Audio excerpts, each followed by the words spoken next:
think I'm live. I'm not sure.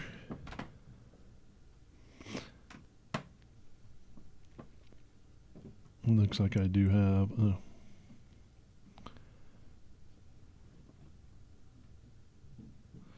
Looks like I am live. Hey everybody, if you're just joining me, that's Terry from the Jeep Life Podcast, and we're coming in a live, different night for us, but that's all right. Hey, what's up, Sammy? How you doing? I hope the little one Bree is there as well.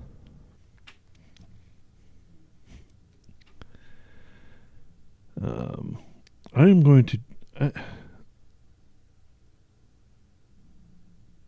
What's up, Mike?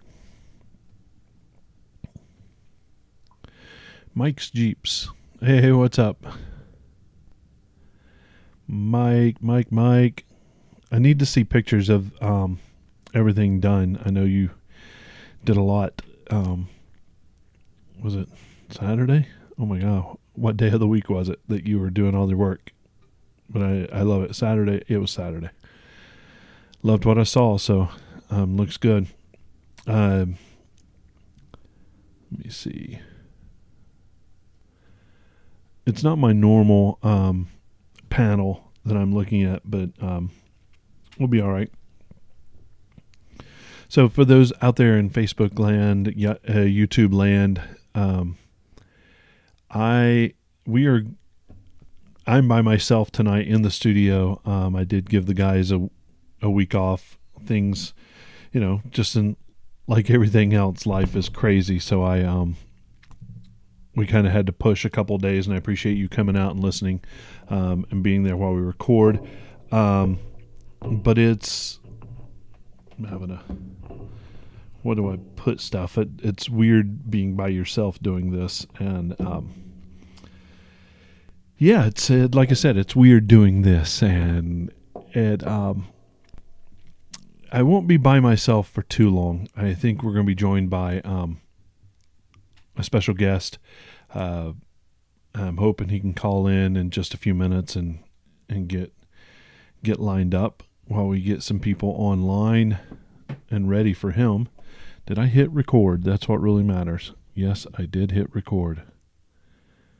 Cool. It looks like everything is the way it's supposed to be on the mix board. Look at that Jeep Life Pod. Look at that. That looks good right there. It's my MacBook Pro just hanging out. Man, I've been smart if I'd have brought some water. Do you guys mind if I run real quick and grab a water before we get rolling? I don't know why I'm waiting for an answer. Actually, what I should do is have my assistant bring me a water. That'd be really smart.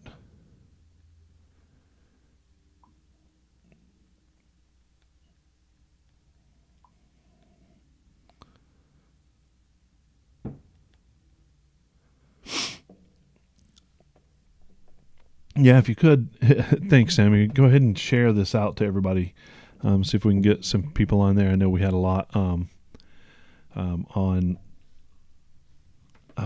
last week and the week before. Our numbers are really they're really pretty good right now, and it's all because of the listeners out there and sharing that out. I am putting in an order hopefully tonight for some new stickers so that we can get those out to people as well. My goal is to be able to have some hats for giveaways. Speaking of which, I think Michael just signed on. Hey, Mike, how you doing? So it would be great to be able to have some giveaways for our amazing listeners out there. Here's my mentor, Joe Keys. How you doing, my friend? I love that you reached out the other day, and it warmed my heart that you've been listening and getting into it, and love it. Yeah, hats, which they're pretty amazing, by the way. we're very privileged. We have some nice hats for us, and our goal is to be able to have some and do as giveaways. Those are really nice, and I hate carrying inventory and trying to sell stuff. That's why we use Shattered Dreams, who is one of our early sponsors, and they do all of our swag for us. So do go to our website and go to the swag and buy some shirts. I just placed a ridiculous order for shirts 2 days ago. I mean, a ridiculous order. So I can't wait for those to come in. I know that other people on here have bought some shirts. I think I got a laptop bag as well with the logo on it. So I'm excited about that. But those hats, we want to give those away. We'll do contests and stuff, and for true friends of the pod and everything. So that'll be awesome. But my assistant did bring me a water, which is pretty awesome. I love it. If you haven't met my daughter, she is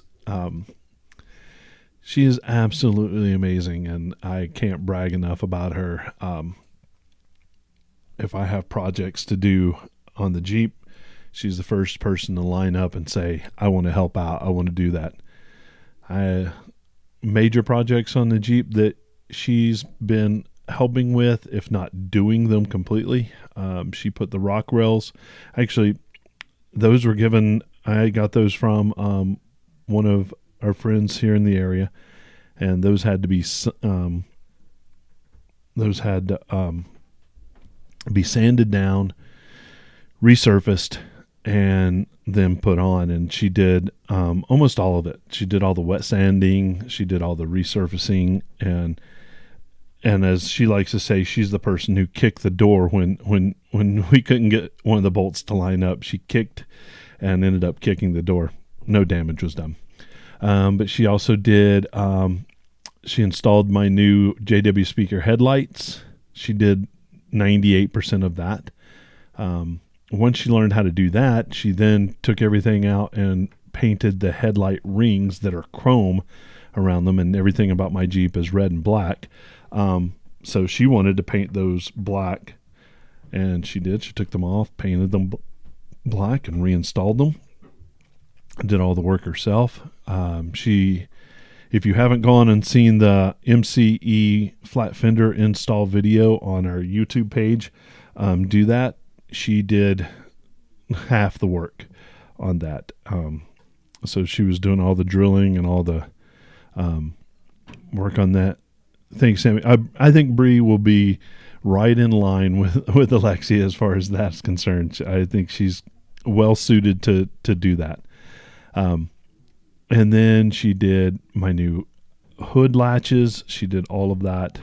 She did help me with the, I have a tonneau cover in the back that's for security, and it's lockable, that she and I built, and she did all that. So it's pretty cool. Yeah.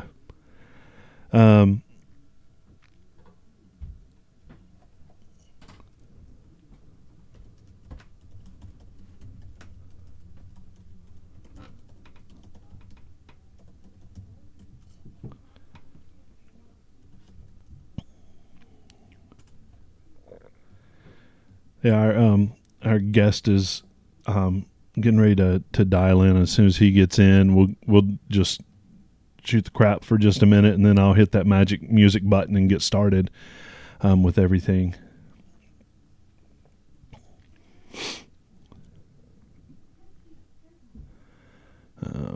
Let's see, what else did she do?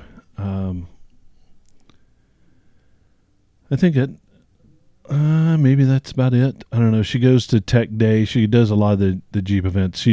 Her favorite thing about Tech Day was she was enthralled with the classroom settings about all the recovery stuff and the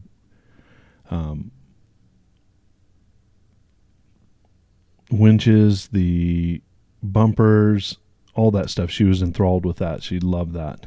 So yeah, it was good for that. I think Scott's, I gave it away, didn't I? gave away the special guest.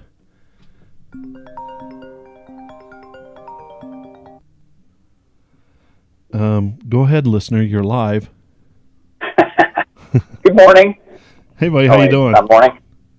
Pretty good. How are you?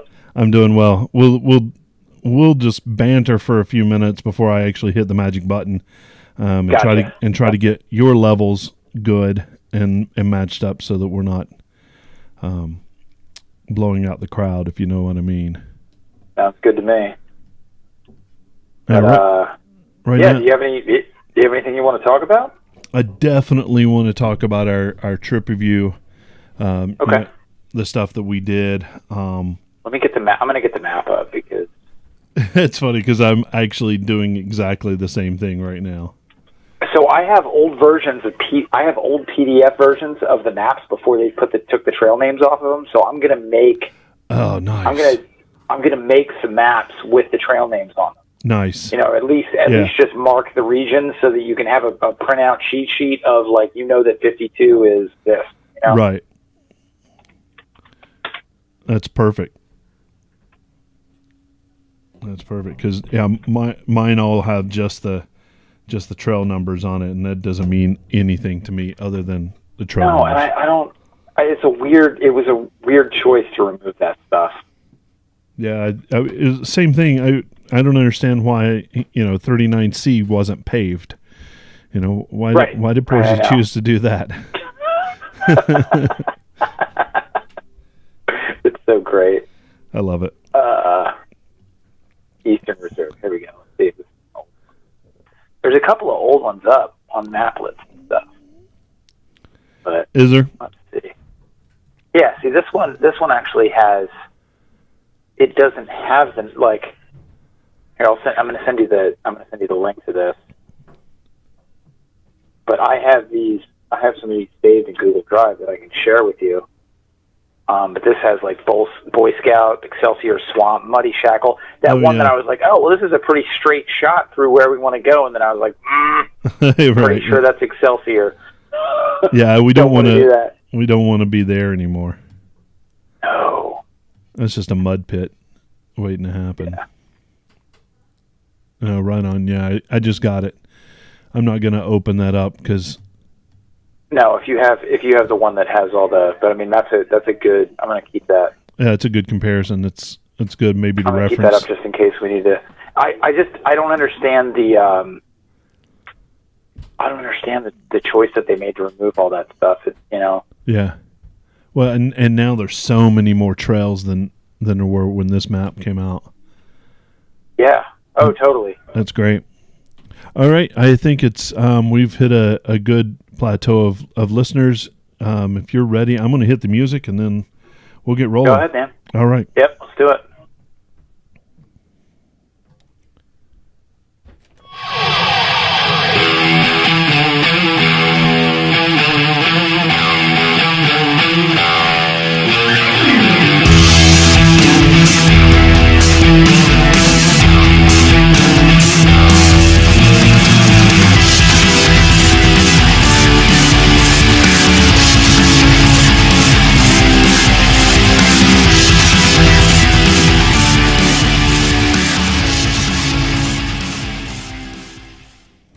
Well, hello and everybody, and welcome to the Jeep Life Podcast. My name is Terry. I'm one of the hosts of the podcast. We're a podcast that really celebrates that Jeep life and everything that we do to live it and live it to its best. I am stuck here by myself in the studio, so I called up about 40 friends, and just like last week, nobody was there to answer. So I finally said, you know what? I know somebody that will answer the call just like you did on Sunday. So I called my good friend Scott. Scott, how we doing, man? I'm pretty good. How are you? Man, I'm excellent. I mean, I feel like I've seen you a lot in the last 3 days, but it's perfect, you know? Yeah. Well, so I gave the other guys, nights off because, sometimes we all need those nights off. We got things going on, and so we ended up pushing a day or two past where our normal recording days are.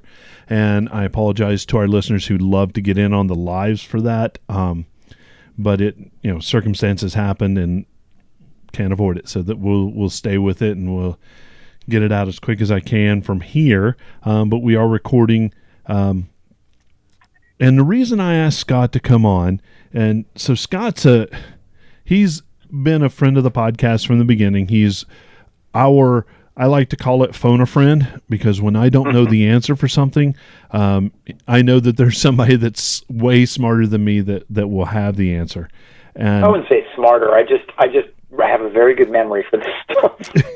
Yeah, and it's your job to kind of know these things and be the expert, and as a writer, you kind of make the magic happen with your words, and it makes it easy for me to understand, and I know it makes it easy for other people to understand too. Sure. And I appreciate that. No problem. We talked about it and scrambled around. The reason he's on is Scott and I got to spend Sunday together at AOA, and as long as we've known each other, and he's been involved with my knowledge and my learning curve and helping me out, we've actually never gone off-roading together. And no, that's crazy. I didn't even think about it until you mentioned it in the parking lot. It's absolutely true that we haven't actually been on the trails at all. And even sitting in the parking lot or getting everything ready to go out, it was so familiar for us, our Jeeps, to be beside each other, and checking it out, that wasn't even odd. But we haven't been out together. No.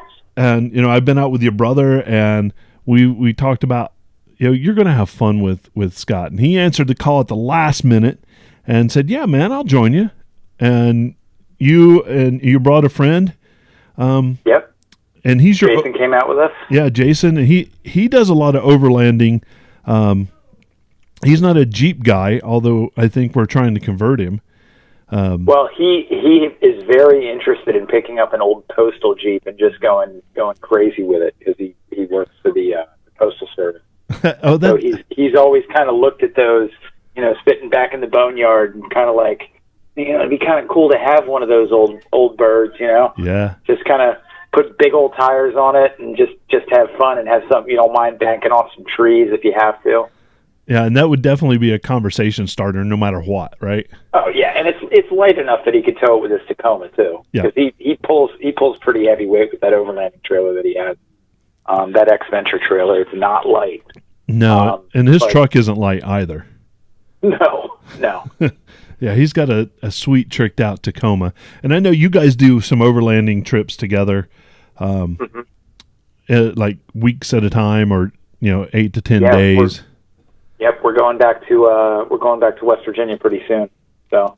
West by God, Virginia. Yes, that's true. That's beautiful country. I mean, it's so unspoiled by man. Yeah. Oh, absolutely. And I think I haven't been on the podcast since the last time I went. No. It really is. The extent of my trips to West Virginia were like Morgantown and Harper's Ferry, and I didn't really explore any of the interior of the state, right? Other than going to Snowshoe Mountain, which is a beautiful place as well, in Pocahontas County. But we spent almost 5 days exploring Monongahela National Forest, and it just gorgeous country. Some of the campsites that we found there are just. I mean, I was telling Jason, and probably 3 out of the 5 campsites that we found were in my top 5 campsites ever. Like just beautiful, beautiful unspoiled places. The picture you sent me of your campsite and your Jeep with the sun rays coming through from sunrise, man, that deserves to be on the cover of some magazine. Yeah. Well, I'll send it to you if you want to put it up on the Jeep Life Podcast Instagram or something. That's a great picture. Yeah, I've got a copy of it. We'll definitely put it up there. I'll reach out to our social media coordinator and our social media team, rather. It's a full team, Yeah, if they're not too busy. Well, they're too busy to be here tonight, so so I don't want to add any more weight to their responsibilities. But yeah, man, that trip, I kind of lived vicariously through you with that, and getting regular updates from you. I think you were doing it intentionally just to make me feel inferior. Probably. Well, I mean, you were invited this time too, so we'll see. Next time, maybe. Next time, maybe you could pull it off. Yeah, I would definitely love to, or maybe meet you, part of the way through it. When you got your routines down. So we got to spend some time, and we spent the full day at AOA. We basically open to close the joint, and yeah. I didn't check the mileage. Did you happen to check the mileage? How many miles we got in? Jason checked it because we tracked it on Gaia, but it was 3 separate or 5 separate tracks. Yep. Because it shut off a couple times in the middle because we were standing around pulling parts off of Jeeps that weren't working correctly. Right. That's another. We'll tell that story later, but I think he said it was somewhere between 10 and 14 miles. Wow. Which is a respectable amount. I mean, if you're on the Eastern Reserve, that's a fair amount of ground to cover. Yeah, it is, and there are times where you're going less than a mile an hour, and there are other times where you're maxing it out at 12 or 15 miles an hour. Yeah, I'm pretty sure I got about 4 gallons per mile the entire day. Yeah, maybe a little bit less. It was a lot of burning gas for sure. Yeah. So we, and it was one of those things where Bill and I had been the last time, I think maybe a week or two prior to that, and we'd gone and done some blue black trails, and we both left there stressed and really worked up, and we had decided we're going to go back and we're going to do kind of a greatest hits. Yeah. And we didn't do either of those greatest hits. No, and I still do want to. So the trails that you were talking about specifically with the greatest hits, I have not been on those trails somehow, unless I went there, very early before maybe they were named with Kyle. Yeah. I may sometimes I get around a bend and I'm like, oh, I've been here before in 2016 or something like that. Right. But for the most part, I don't think that I've been out that way. I haven't explored the Western Reserve nearly as much as I could. I think that's one of the greatest parts about AOAA is you can go back dozens of times and just not see everything. Yeah. There are some green trails that have a lot of diversity to them, like what was it? Which one were you talking about? 12? 12, yeah. Yeah, Trail 12 is, it's a nice, it's amazing how long it is, and I don't think I've ever even been down to Timbertown. Yeah. It's tight. It's tight. Yeah, well, I mean, I'm not scared of getting new pinstripes, so. Yeah. And that you bring up a great point with AOAA. I love, and we just talked about how many more trails are there now on the new map versus, the older map. Yep. You can actually go and say, I want to do these 3 trails specifically, and maybe you do those 3 trails every time you go out there. But sure. There's a different way to get to each one of those trails to make each trip seem completely different. Yep. Just the sheer volume of trails and land is crazy. Well, I'm looking at 2 different versions of the map, neither of which is the current one. I have both of them up on the monitors right now, and that area that we went through to get to Lower Anthracite, which I think was the burliest trail we did all day. Oh, for sure. Both of these versions of the map are very similar but different when you get out that way. When you get to the end of Anthracite Road, the coal road in the center, which is easily identifiable because it's dark and it is definitely packed with coal. Yep. When you get out to the end of that, the geography has changed a little bit there, and they try to direct you towards how to get to Lower Anthracite easily, but we decided we were going to hit 39 on the way. Yeah. And because we did that, we ended up going a little bit of the non-traditional way into Lower Anthracite, and I think we ended up We ended up off trail. We didn't see any signs saying that the AOAA property ended off of 50, but then we made a turn back in the direction because we were off the map on Maprica. Yep. So we said, well, this isn't right. So we made a right and ended up back on the map, and then saw signs that if we looked over our shoulder, we saw signs that said leaving the property, which we did not pass earlier. So it gets a little hectic out that way, and I don't know if maybe some trees came down with signs on them. I don't know. But we weren't more than 100 yards out of the property, but we could probably use a little more signage out that way. We made it to where we wanted to go. Yeah. Yeah. And it's interesting because a lot of the signs with specific trails have names on them, specific trails that are, popular destinations, if you will.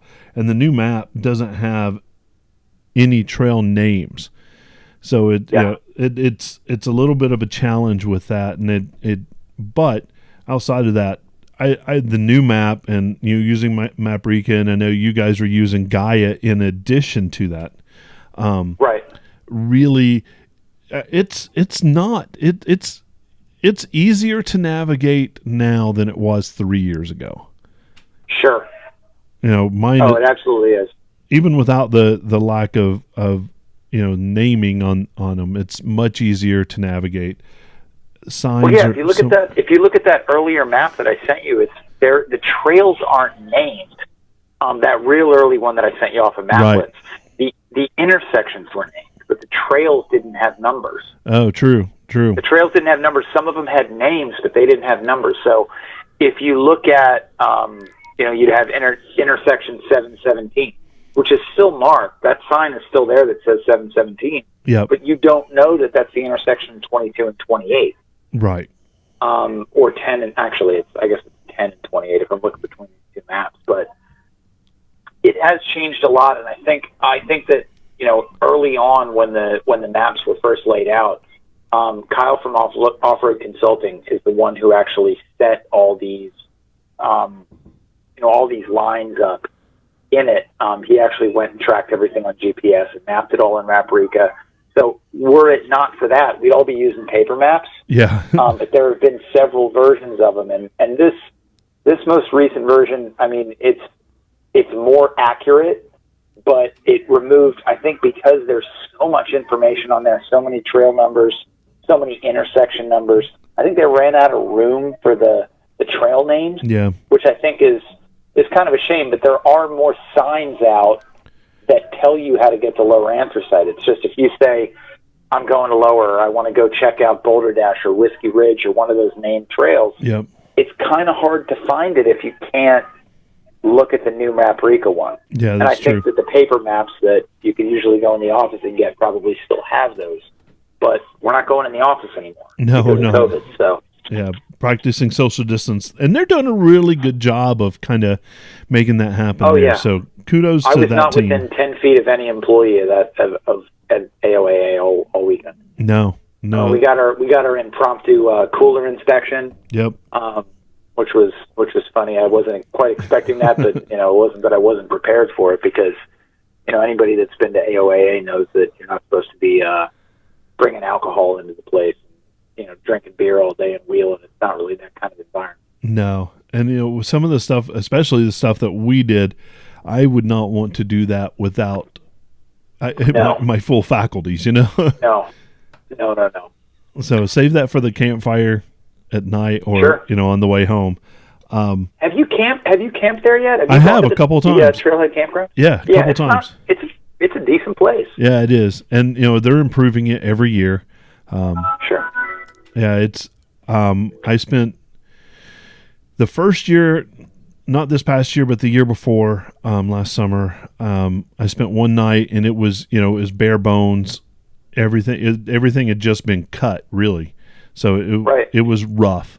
And then last year things had grown in, and a few more amenities. Even the porta johns were actually decent. I mean, nice porta johns. Yeah. And so I'm looking forward. I think I've got a couple camping weekends planned coming up in the next month or two. Excellent. There, so I'm looking forward to it. Yeah, it's a Cool. it's a nice campground. They've done a nice It's job. nice to be able to do it, to do a 2-day trip. I mean, you can really, especially if we're looking at it from a destination thing. We're lucky. I know that a lot of people look at it and go, oh, it's 2 hours away from where I live, or it's 2.5 hours away from where I live. That's close. Yeah. I mean, honestly, it's worth that trip. But if you can get 2 days out of it by driving that 2 hours to get to it, or 2.5 hours, or 3 hours to get to it, and camp at the Trailhead Campground and get 2 days of wheeling out of it, there are enough trails to keep you occupied for sure. Absolutely. I mean, when I leave at the end of the day, I'm going like, I only just scratched the surface. I've got another another couple days in me of exploring. Yeah. Yep. I like to get there and camp the night before, and then I'm able to get on the trail early without having to get up at 6 a.m. To make that drive. Yeah. So that's a good plan too with that. Absolutely. So let's talk a little bit about our jaunt out. You had a plan. You had a plan when I got there, and I derailed it. Yeah. I didn't derail it on purpose, but because we haven't wheeled together before, I didn't know what your level of proficiency was.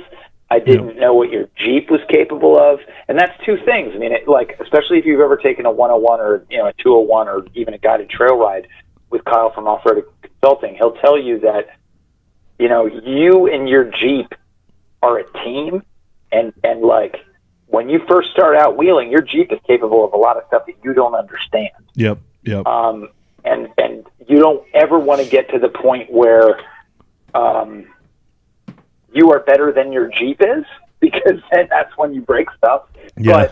But like if you're driving a totally stock Jeep and you're used to a really modified one, things will end up being a little bit different. But I kind of wanted to get a feel for where you were as a driver, because I know a JK with 35-inch tires and 2.5 inches of lift. I had that. Yeah. My 2008. It was a Rubicon. It was a little different, and it had a rock crawler suspension instead of what you have, but it's still the same basic ground clearance. Yeah. So I know what kind of trails the Jeep is capable of.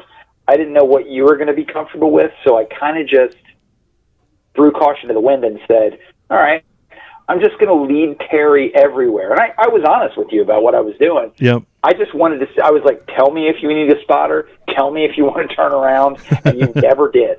I mean, you told me you needed a spotter occasionally, but everyone was like, you sure you don't want to go back? And you're like, nope, only way we're going is forward. Every single time I ask. That's right. When you said what we were planning on going, I'd been off road with your brother, and his rig is definitely yours is a step above mine. His is a giant leap above mine. It's a full step. It's at least a full step above mine. We'll say that. Yeah. We'll say that. And so I was a little concerned going out with him, and sure. And the whole time it was very relaxed. At no time did I feel, we actually, we did Trail 12 and we had a good time. We did some other things. We ended up around Boy Scout, and then we did drive by Barney Rubble, and I was looking down it going, oh, that looks fun. And on the radio, here comes Eric. Hey, I think you can do that. And I was like, I'm not sure. I don't know. And he's Barney Rubble is a great gateway trail, because there's 3 different lines you can take, and downhill, the line to the right is the most friendly. Yeah. Well, we ended up starting out going on the right side, and then ended up in the middle, and I got a little high centered for a minute, and we kind of worked it out and was able to get off there without too much effort. But it was one of those things where I didn't feel any pressure from him whatsoever to do it. He actually said, I think you can do that. And it was one of those things where we just kept driving. And at one point I said, you know what? I think I want to try it. And so we literally made a U-turn, went back, and kind of developed a plan on how to do that. So that gave me a lot of confidence. And then more and more I go out with Bill, and we just try things. We're like, we don't know until we try. Let's do a few things. We know Sure. what each other's skill level is, and And you get about 3 or 4 of them done, and then you tow Billy back to the parking lot. yeah, That's how I've heard it goes. Is that not correct? that has happened. And we've had to arrange for a tow from AOA back to Jim Thorpe. It's so much fun because I can. He's not afraid to wheel that thing, and that's pretty amazing. Sure. It's my stupid daily driver, and I don't want to do anything to damage it. He bought that XJ purposely to kind of push it and himself to Right. what he wants to do. They're disposable, sure.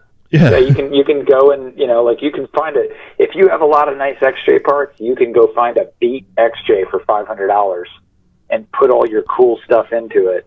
Yeah. And if that one falls completely apart, take your cool you stuff get a new off. one. Right, exactly. I mean, eventually, I think we're going to hit rock bottom with what's left, but we're not there yet. At some point, we're going to run out of the good stuff.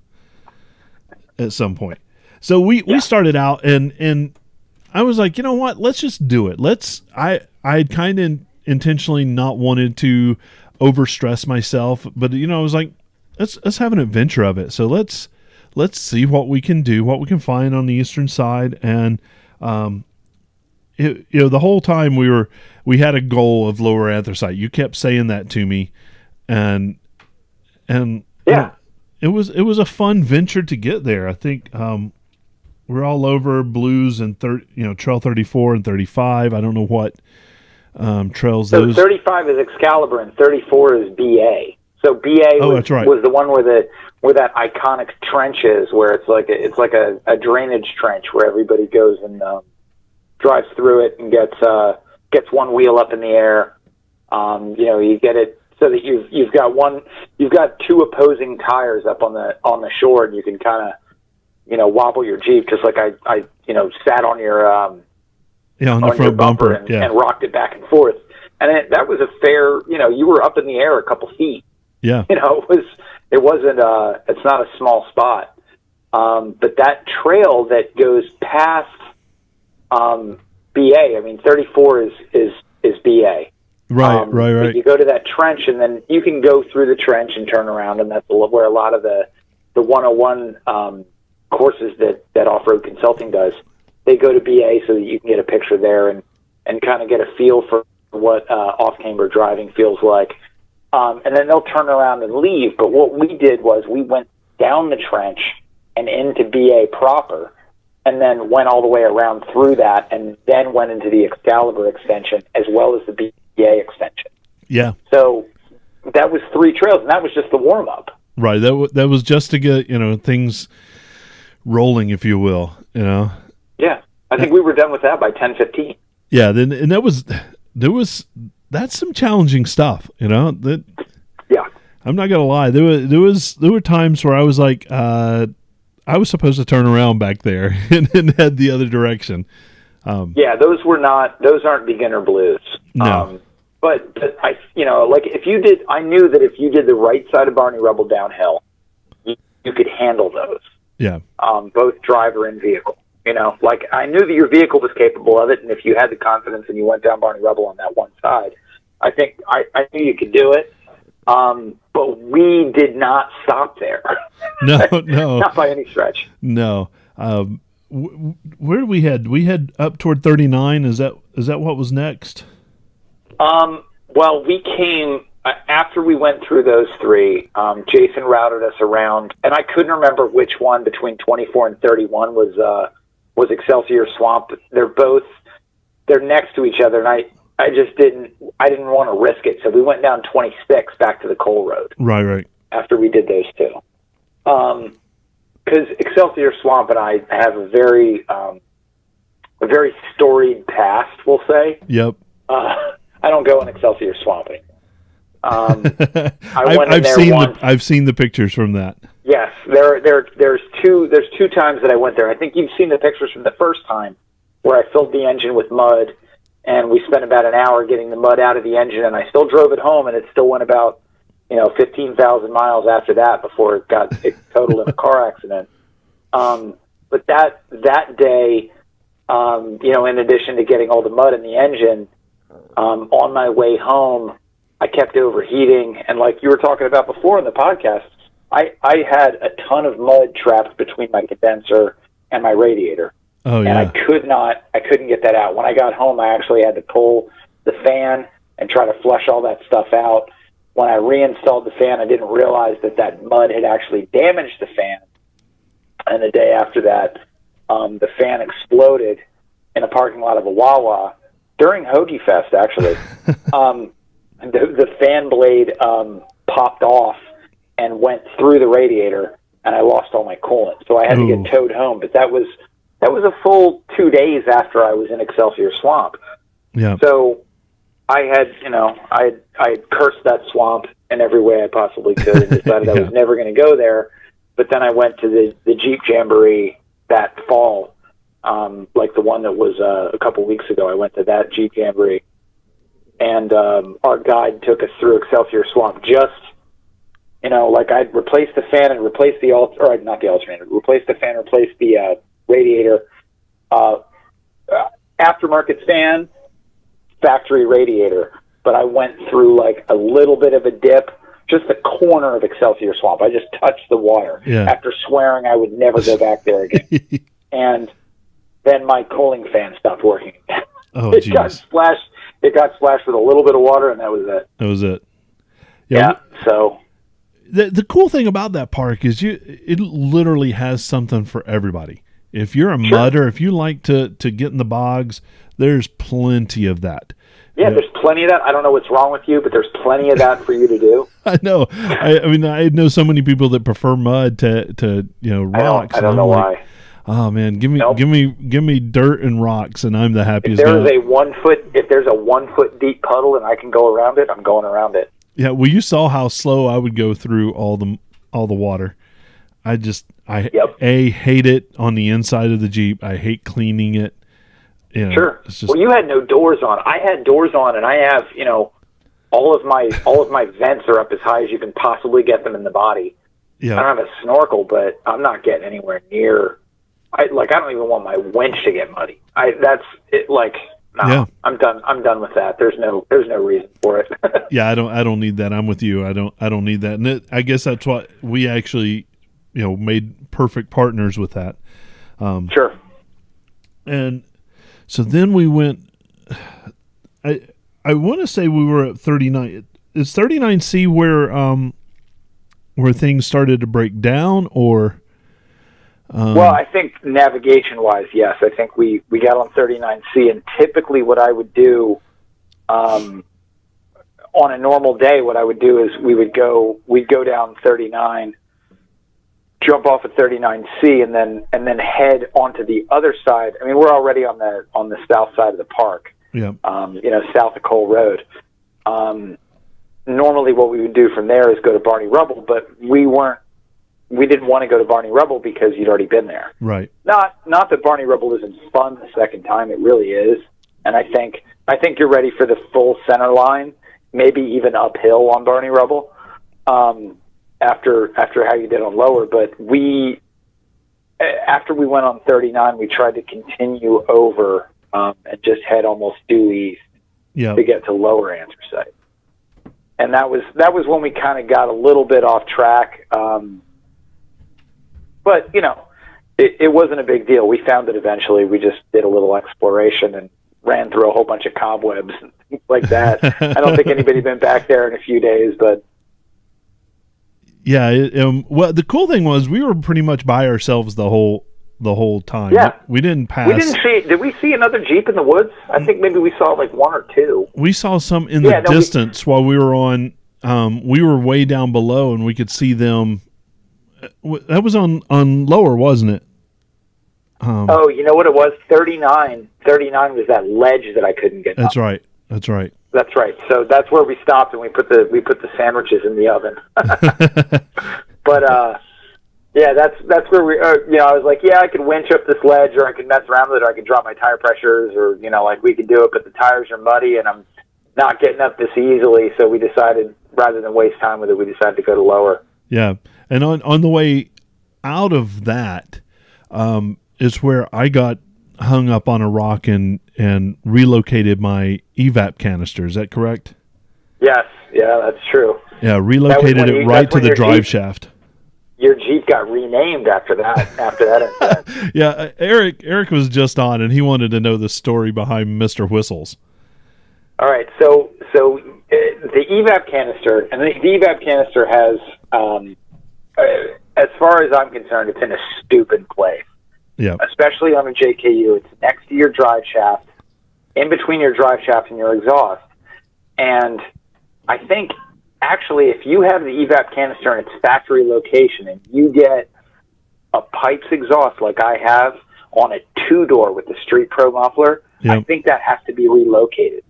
Oh, okay. Like that's how dumb of a place it's at. And it's, they're the 2007 all the way through 2018 JKUs had it in the same place. At some point, and I want to say it was probably around the same time that they put the 3.6 in, they put a plate over top of it. It's a very thin stamped steel plate to protect it. But the early ones didn't even have that plate. They were just hanging in space there, and you could run over a stick and knock the lines clean off it. Oh, and I think, I had Eric look it up one time. That part is a very often replaced part. People order those through Quadratech all the time. Yeah. And they don't do anything. They don't make your Jeep faster. They don't make it crawl over rocks better. They don't make it do anything except pass emission. Yeah. It recycles fuel vapor back into the tank through a charcoal canister. But it's necessary. Without that, has your light come on yet?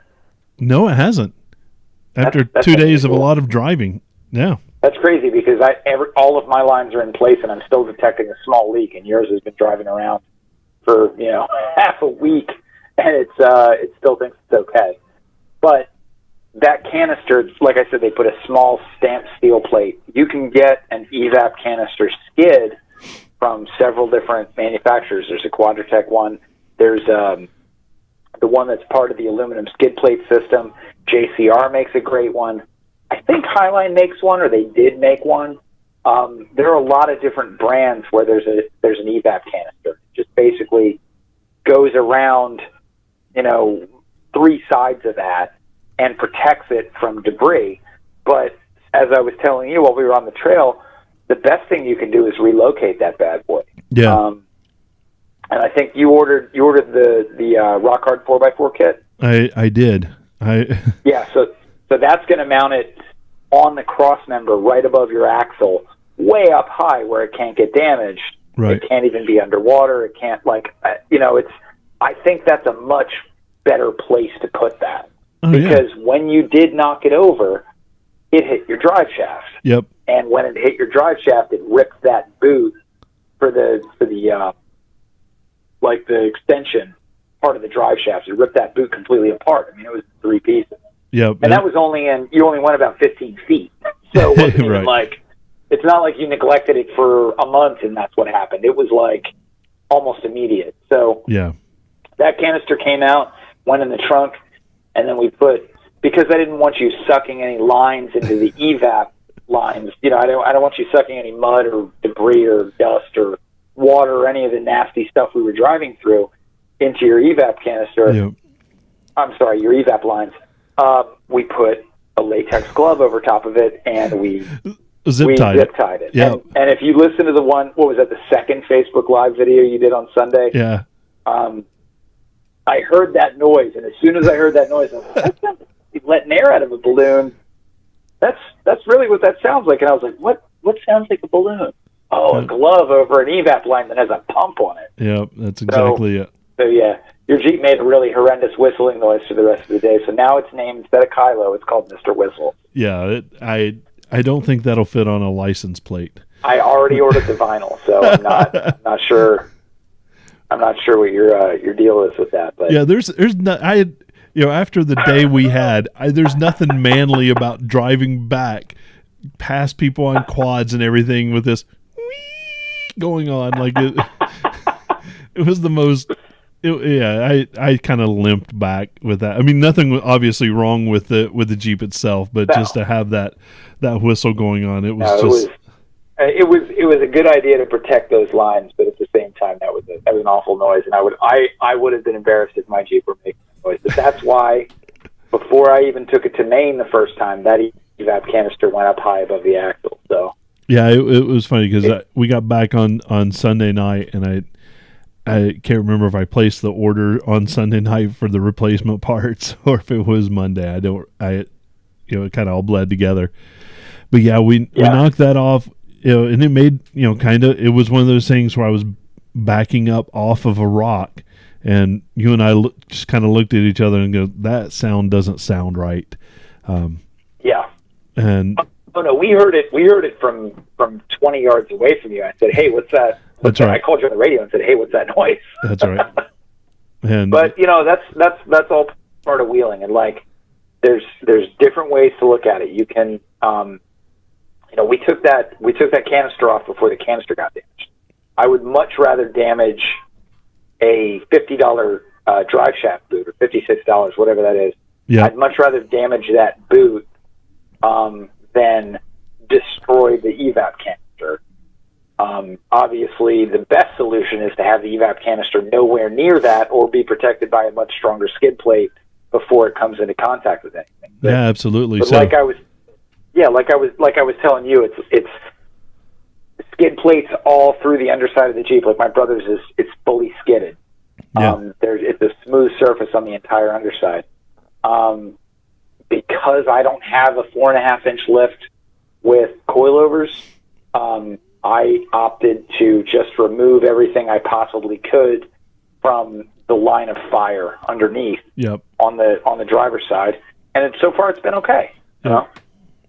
And I think that's a good idea. When I saw the part and everything and where it belongs, I'm like, well, that just makes sense. So let's get it done. And I probably will get those this week. I've already gotten shipping notices that they're shipping. So I'll put those in my garage. If they're coming from Chambersburg, you'll probably have them tomorrow. Yeah, we'll see. We'll see what when it all. But depending on how the FedEx gods smile upon you, because I've had it could come to my place and then end up in Ontario, California, and then it just life into COVID right now. The shipping is not. I had FedEx has messed me up a few times. I ordered some really great salt and vinegar potato chips. I know this isn't Jeep related, and we're going to go off on a tangent here for a second, but I really like these Irish Keys salt and vinegar potato chips, and normally the place that I could get them from, the Foodery around the corner from my house, I'd go there and get a couple bags a week just because they're so good. COVID hit, they weren't getting a resupply anymore. I found them on Amazon. I ordered them. I ordered a 3-pack of these bags of these chips. They mailed them to Kentucky. Then they made them to like Bucks County. Then they said the package was destroyed, and they canceled my order. Oh no! And then I went to reorder them, and they were no longer available. So I'm not happy with FedEx. That's the worst. I mean, this is a crappy I felt time like Woody in our Harrelson lives. in Zombieland with the Twinkies. Exactly. That's awful. That sucks.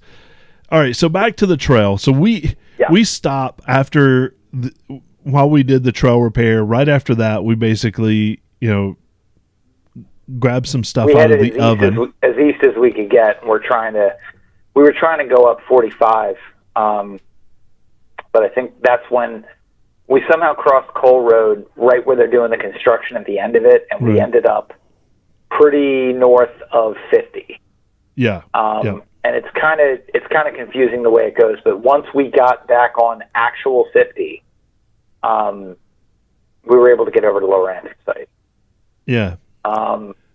Which is, you got to see it with some water going through it. Yeah. In the spring, when I really like to hit Lower Anthracite, when there is, I'm going to say 100%, conservatively 100% more water coming through the trail. Wow. Yeah. It really is. It's a creek bed, which is often dry. Yep. That goes up some ledgy boulders. Yeah. I'm trying to describe it as nicely as I can. I don't want to. I don't want to call it I don't want to swear a whole lot. So it's not nice. It's not a nice trail. No, it's a bitch. It's definitely one of the more aggressive trails at AOAA. But the nice thing about it is, if there is a ledge that you don't think your Jeep can take because of lack of tire, lack of lift, lack of driver, whatever, there are a lot of bypasses. Yeah. But as you found out, the bypasses aren't always easy either. No. The bypasses are an advanced blue. The trail itself, if you did all the obstacles, is one of the nastier blacks there. Yeah. Was my recovery in lower or upper? That was in lower. That was in lower. That was before the first. That was before. Right at the first ledge, before right? the first ledge. I think it was before the first ledge. It was the first trail crossing in lower, before you got up around that big nasty tree. Yeah, that's right. And it was one of those things where, I had watched you try to do this, and I was like, I don't think I'm going to be able to do that. So I'm opting to go through the same area you are, and then get around, and I had, between the water, the mud, and the rocks, I was hung up. Yeah. And so we got to practice some recovery skills. We did, and that was a good learning experience. You got to learn what was not in your kit that you wish you had. Yep. And what I had in mind that you wish you had. Exactly. But it was, it wasn't a bad spot. The only thing that happened was you got caught on a boulder dead center in your crossmember, and you had no traction in any direction. Right. You could turn the wheels back and forth. You could do whatever you want. But is there a chance you could get out of there with enough throttle? Maybe. But, at the risk of potentially damaging a drive shaft or a U-joint in the axle, it just made sense at that point to stop and pull cable. Yeah. And there was a nice clean shot. It was a straight line pull, and you only needed about 3 feet of pull before you could get traction. Yeah. Once we got over, that, you're right. It was instantly I was back in control. Sure. But it's one of those things where, that's why you have it. And we sometimes as Jeepers, our toxic masculinity, we're always like, I can get through this, and I don't want to have to winch my way out of it. There are a couple situations where you might just need to hook up cable just because, right? And at that point, I was like, as long as you have a live tree and you can do it safely, do it. Right. Or even another Jeep. I mean, depending on what your situation is. But where I was, I'd already gotten up past that first ledge. Yeah, there wasn't coming back. I could have turned around and winched you, but it made more sense to use your winch and just do a real quick pull than for me to turn around and do anything like that. Yeah. I mean, it was great, the gear that you have, which I have on the way now, so that my bag will be able to do what we were able to do together. So that was a good learning experience on what, I have basic stuff. I have enough to, if you weren't there and had all that, I could have figured it out, but now I'm going to be able to do it much safer, much easier, and have the right tools to do the job. My granddad always said, always get the right tool. Don't try to use the wrong hammer. No, the wrong hammer is horrible. Right. Especially when the wrong hammer is like a wrench. It's not a hammer at all. No, it's not a hammer. Yeah, I don't doubt that what you had, if it was an emergency, live in the woods for the rest of your life or get out of there kind of situation, I know that what you had would have gotten you out, but it made more sense to just pull my kit and get the tree. That was a big tree. I mean, that was a split, like a very large oak, and getting that tree strap around it. I mean, that's one of the longer ARB tree straps. That's not the short guy. Right. And if it was any shorter than that, it wouldn't have made it around that tree. So it's strong enough to do the job that we wanted it to do. It makes it around the tree that we wanted to do, and we knew that it was, it was the safest way to go. Then we put the winch line damper on there, which is with steel cable. I don't not use that. There's a couple reasons why we use those. If that cable were to snap, that it acts like a weighted blanket, and it just sort drops of like it straight down. It keeps it from recoiling and causing damage to your Jeep, or heaven forbid a person, or nature or whatever else. But that's one of the things. The other thing that is often overlooked as to why you should use one of those is, let's say somebody in a side-by-side comes ripping around the corner, and they don't see your cable. Well, now we've got this big, bright flag on there letting them know that there's a cable in use, and they're not going to run through that and just, knock themselves off their quad at the very least, or, maybe really seriously injure themselves. Yeah. And that's actually, I have a couple huge towels that I've used as that when I've had to use my winch. But they're black towels, so you're not going to see them. Right. I've never thought of the whole clothesline apparatus of it, Yeah. And I would hate for. I mean, it's a lot of those trails are mixed use. Where we were on Lower Anthracite, we weren't going to see somebody come ripping around the corner on a dirt bike. We knew that. We knew that there wasn't going to be that kind of a situation. But there are a lot of trails where you would. Right. You have to be responsible in your use of a winch cable, because one of those guys could come, running around the corner. It could be a 12-year-old kid. You don't know. Right. And like, it's just the responsible way to operate your vehicle and your recovery equipment to have that there.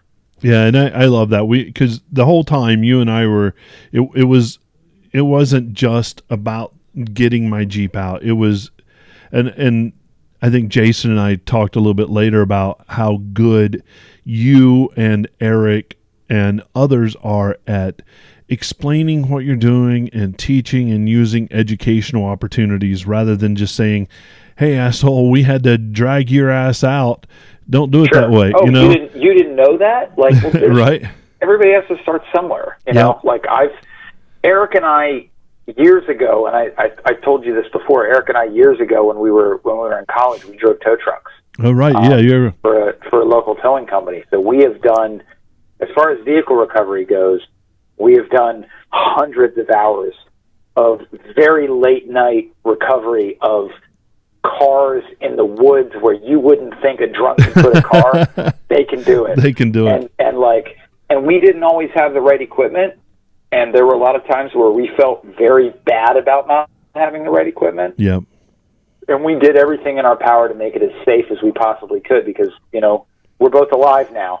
I feel like that was an achievement in and of itself. But that's, every time you're doing a recovery, as soon as that winch line goes tight, just like I was telling you, you are gambling on injury. Yep. And if I'm gambling on injury, I want the best equipment in play that I possibly can get. That's why I always use, Factor 55 closed winching systems, where everything is not on a hook that it can pop off of. Right. It adds a measure of safety. Yeah. And when you're in recovery mode, sometimes you're worried about, getting your vehicle out of a bad situation. You're not thinking of all the exterior things that, pulling cable interferes with. There's a lot of physics a lot of physics you can't control. Yeah, exactly. So we got the Kylo unstuck, if you will, and the next section of the trail, I was able to pull it ahead of you, and I actually led for like 150 yards of Lower Anthracite. I was doing it on my own. That was one of those times where I had gone into a feeling of helplessness of being stuck, and then into a situation where I was the first person going through and was able to handle that situation. It was great. I actually took a video of you coming through that section, and the video, pictures and videos never do it justice. No. But you're just coming up like a champ, and I'm like, I hope I looked as cool as that. Well, I mean, the reason you ended up in the front in the first place, and I actually a new article just posted today, which is a fact. Not a new video, a new article just posted, and the picture, the main picture for the article is actually the exact ledge where you ended up in front of me. Oh yeah. Because I fought with that ledge for a little bit. I smashed my bumper. I smashed my crash bar underneath the bumper. Not badly, like I just, that's what that stuff is there for, as far as I'm concerned. But like, I kind of picked a bad line and didn't get a spotter as soon as I should have.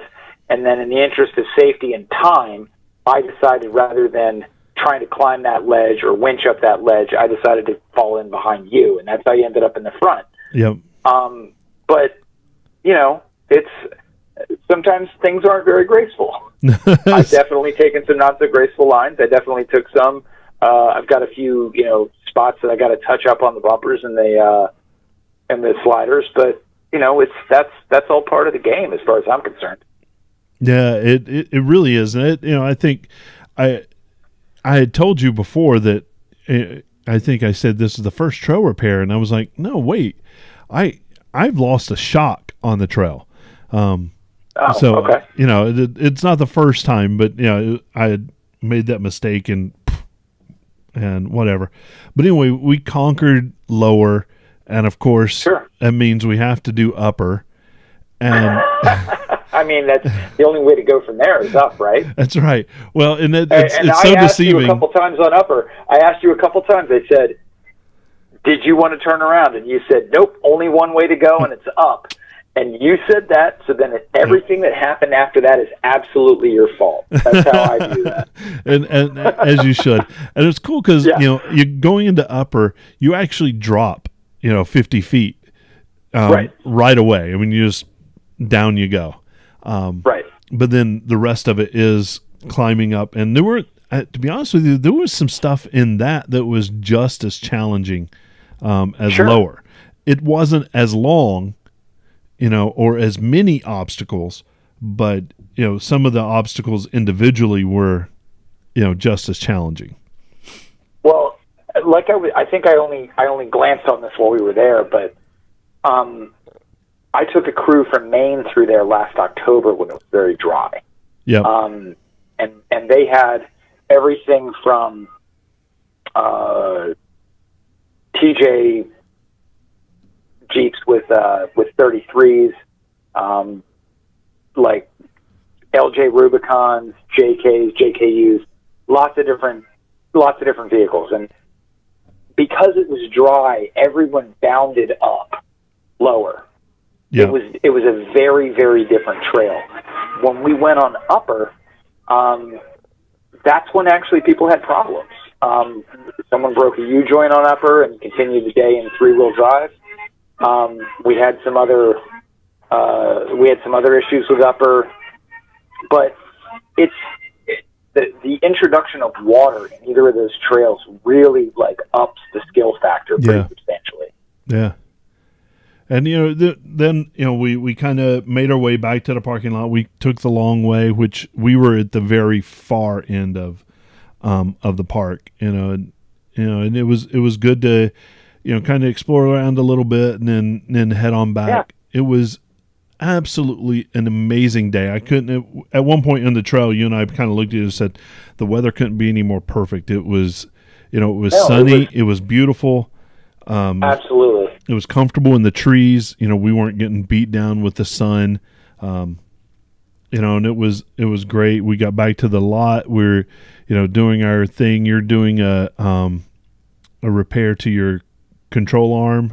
No, it was my sway bar end link actually popped out, which was unusual, but I think I just stressed it in a direction that I shouldn't have. Yep. The nice thing about that was we were able to fix it by taking the core of it out and pressing it back in, but that, like I felt a lot better about driving home with a sway bar than not. Yeah. So it made sense to try to fix that while you aired up.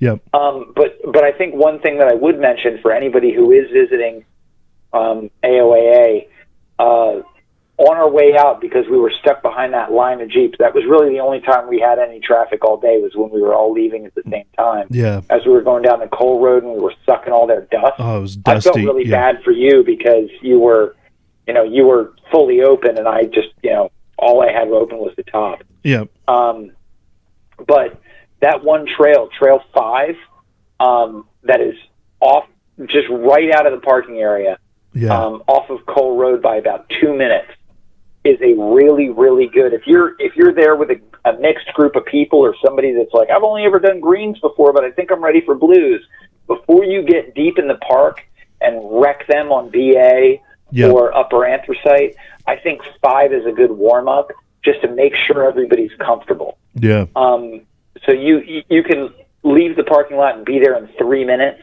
It's a nice little loop trail, and it has green, aspects on both ends. But there's a couple of like introductory sections of blue there that I think are very worthy of somebody who thinks that, I've always done green. I've put, disconnects on my Jeep. I've gotten bigger tires.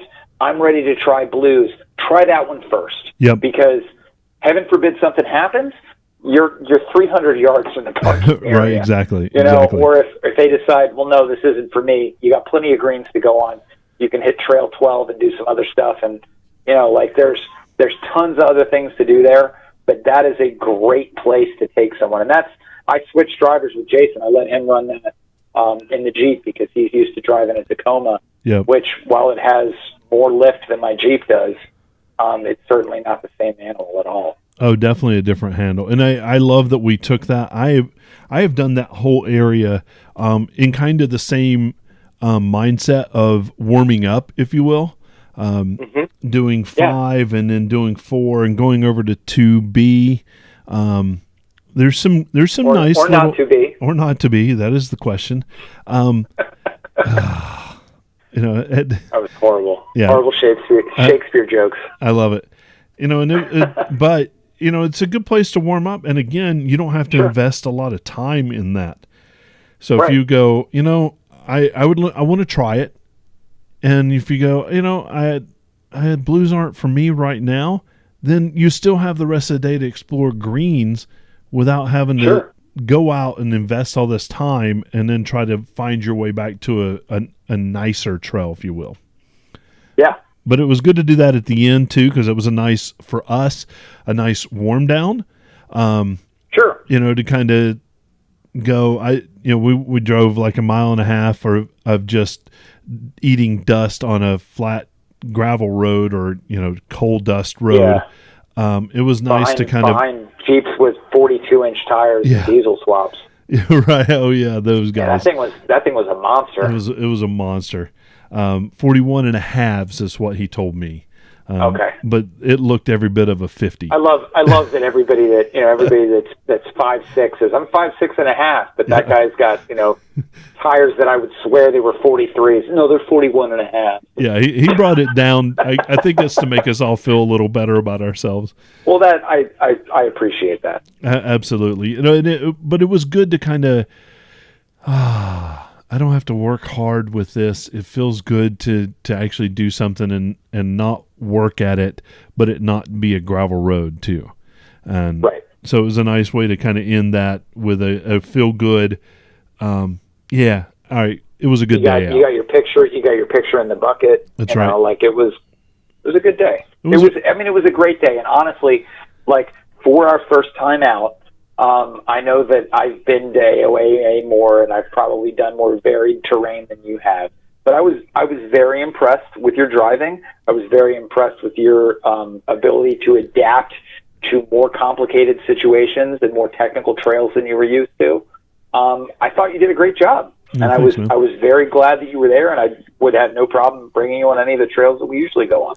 Well, and I said this after wheeling with Eric too.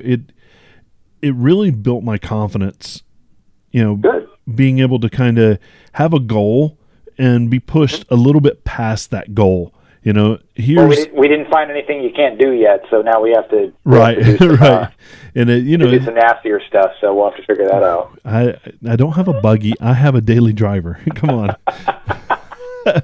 But everything about that day was living the Jeep life, and as you do it right. You have a refrigerator, you have an oven, you have running water in your Jeep. That's true. But it is truly, as I was eating this amazing ham and Cooper Sharp cheese with Mr. Mustard on it out on the trail, I'm having this semi-gourmet sandwich. And I'm like, this is a pretty good life right now. I'm living right. Listen, right now. You had that at like 85 degrees ambient temperature. Yeah. When it's like 38 and you have something hot to eat, oh, that's true. That will change your world. Yeah. Yeah. And that's the whole reason we got it. I mean, it's nice to have it in the summer, but really you don't need it. But like when it's super cold out, man, that really just that makes the day. Yeah, the Wawa sandwich in my cooler never came out because that was there's no way it's going to top that sandwich. But man, I appreciate you spending the day with me, even doing the education stuff and just having a good time. I know I wanted to talk a little bit about radios, sure. But we've gone a little bit long, so I'm gonna keep that in my pocket. If you want to do a 3-minute overview of that, I could, or we can talk about it later. Either way, let's keep that in our pocket. That way, we have another chance to get you on here. Sure. Because we had a great time. The radios were fantastic, and we'll go into that at another time. My Jeep life and my personal life is really kind of overwhelming me right now. I've seen my mentors from when I was in my 20s and really good friends, kind of coming on Facebook Live. And my friend Troy, he's like, when you come into Tennessee to do some trails, and whenever I get a chance, I go see my mom, and then I get up and I do the mountains. But I want to do Windrock Park, which they've got a great park. It's kind of between Knoxville and Nashville, I believe. I'm down to do that. I've never been wheeling. The only thing that I've ever taken, and I took it down to like the Deals Gap area. I had my Audi Allroad.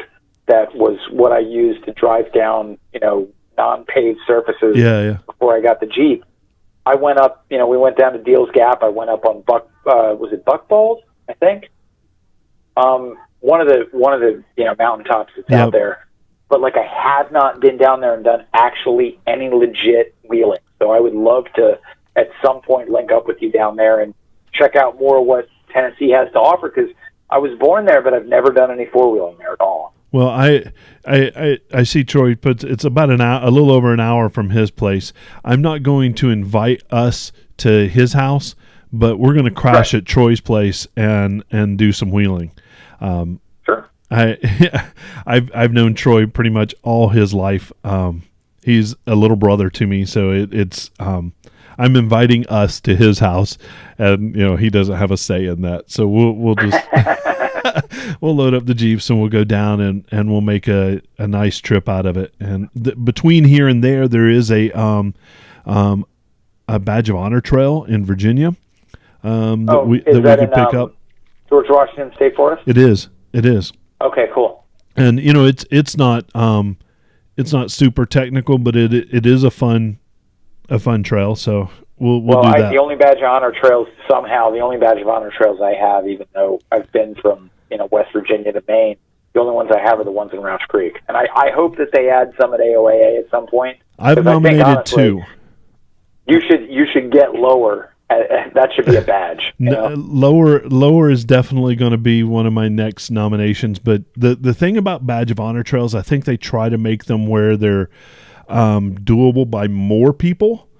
Sure. I think lower is. I don't want to say it's an elite trail, but it's kind of an elite trail. I don't think Lower is any worse than Crawdaddy is at Roush. Really? Have you been on that trail? I haven't. I haven't. I want to go get some. Crawdaddy is a very buggy friendly trail. We'll call it that. All I mean, right. I think I could make it up that no problem. Yep. I know Eric could for sure. Oh, for sure. I think if I've seen people with 35s and a 2-door make it and a Rubicon. They came out with body damage. Full disclosure, but like that particular day, I wasn't feeling it. So I don't think that Lower is any harder than that trail. Okay. So it's something for them to consider. I do think that there should be. Pennsylvania has a lot of destination trails. I agree. And so, well, next time we go out, maybe we'll go over to Roush and get some badges, because I don't have those badges, so we don't need no stinking badges.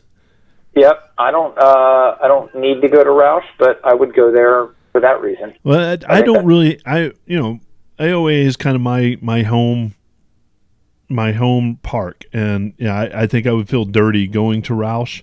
I've heard good things. Actually, I've been there once, but it was way back in the beginning of Kylo.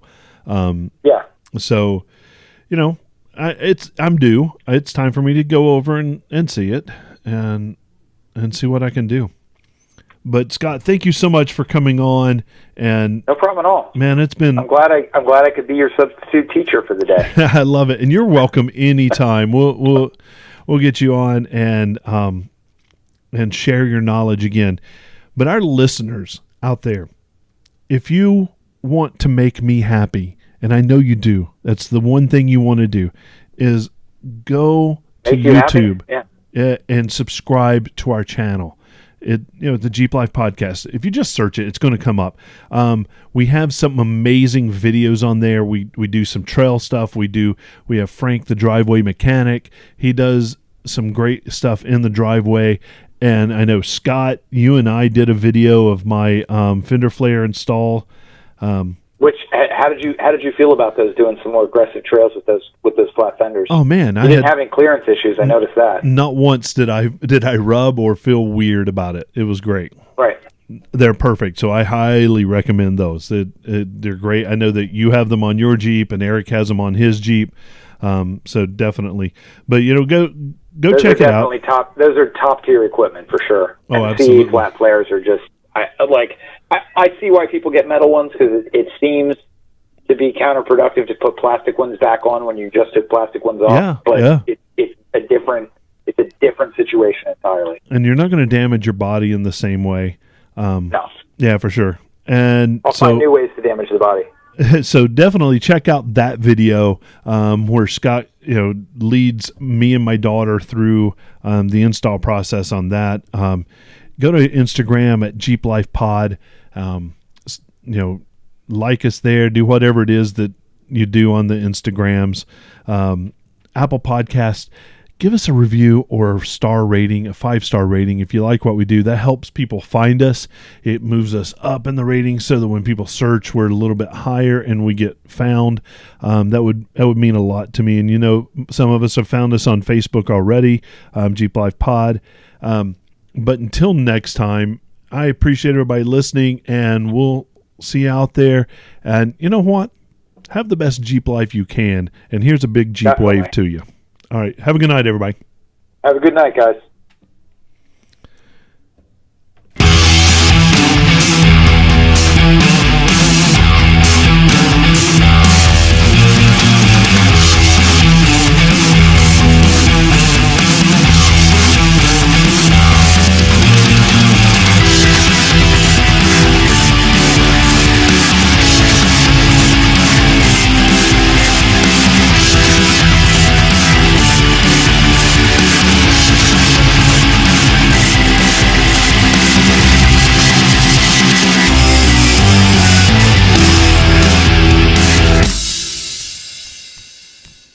Awesome, Scott. I appreciate it. Thanks again for coming on.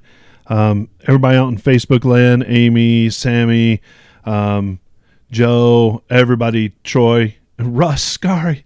Oh my God, how's it going, buddy? Everybody, thank you so much for tuning in with us, and I'll try to get this out on podcast very soon. And then this coming Sunday is going to be a big episode for us, so I'm looking forward to that one. Take care, everybody. Have a good night.